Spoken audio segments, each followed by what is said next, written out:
Sir வணக்கம் sir. இப்போ 2-4 மணி ஒரு சின்ன வீடியோ பார்த்தேன்.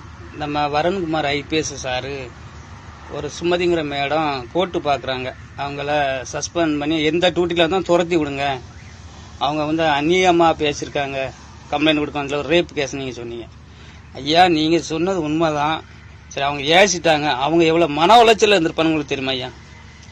அவங்க கோர்ட்டு பார்த்துட்டு வந்து கோர்ட்டில் ஜட்ஜிட்ட திட்டி வாங்கி, பிபி மேடத்தை திட்டி வாங்கி அவங்க ஒரு மன உளைச்சல் இருந்திருப்பாங்க. பல நேரம் அந்த பாதிக்கப்பட்ட பெண்கிட்ட போன் அடிச்சு வர சொல்லியிருப்பாங்க ஸ்டேஷனுக்கு. இவங்க வந்திருக்க மாட்டாங்க. லாஸ்ட்ல இவங்க அன்னைக்கு வரவான்னு கேட்கணும். அவங்க ஒரு டென்ஷன்ல ஏசிட்டாங்க ஐயா. இதுக்கு நீங்க யூடியூப்ல போட்டு நான் மைக்கில் சொல்லி தமிழ்நாடு ஃபுல்லா, இந்தியா ஃபுல்லா பரவலமாயிட்டிய. நீங்க அவங்க வீட்டில் பிள்ளைகளோ பையனோ அவங்க ஹஸ்பண்டோ மன உளைச்சல இருந்து இறந்து செத்து போயிட்டா நீங்க என்ன செய்வீங்க?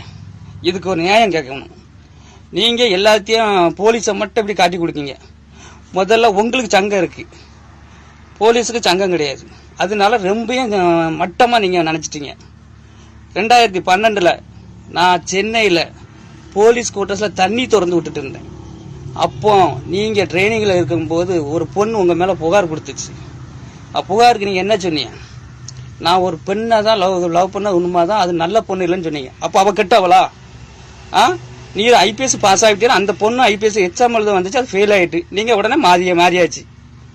நீங்க கரெக்டா இருந்தா இந்த தண்டனை கொடுக்கலாம். நீங்க ஏக்கியும் கிடையாது. புரிஞ்சுதா? உங்க கிஸ்டி எனக்கு தெரியாது. அதை எடுத்து பார்த்தா நீங்க மட்டமான ஆளு தான். நீங்க திருச்சி, உங்க ஒய்ஃபு ராமநாதர் 2 பேரும் 40 கிலோமீட்டர் வித்தியாசம் நீங்க டியூட்டி பார்த்துட்டு இருக்கீங்க. எல்லாம் அரசியல் தான் பார்க்க போறேன்.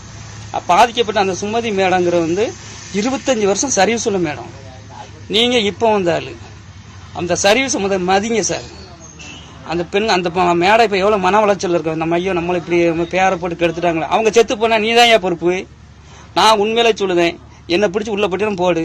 அவங்க வீட்டுல ஏதோ ஒண்ணு இறந்து போயிட்டா மனித ஒரு மாதிரி உங்க மேல கம்ப்ளைண்ட் கொடுப்பேன். சுப்ரீம் கோர்ட் வரை போவேன். எந்த போலீஸும் அப்படி நினைக்காதுங்க. எல்லா போலீஸும் கஷ்டப்பட்டு தான் டூட்டி போகுது. சரியா? இன்னைக்கு பங்குனி உத்துறோம்.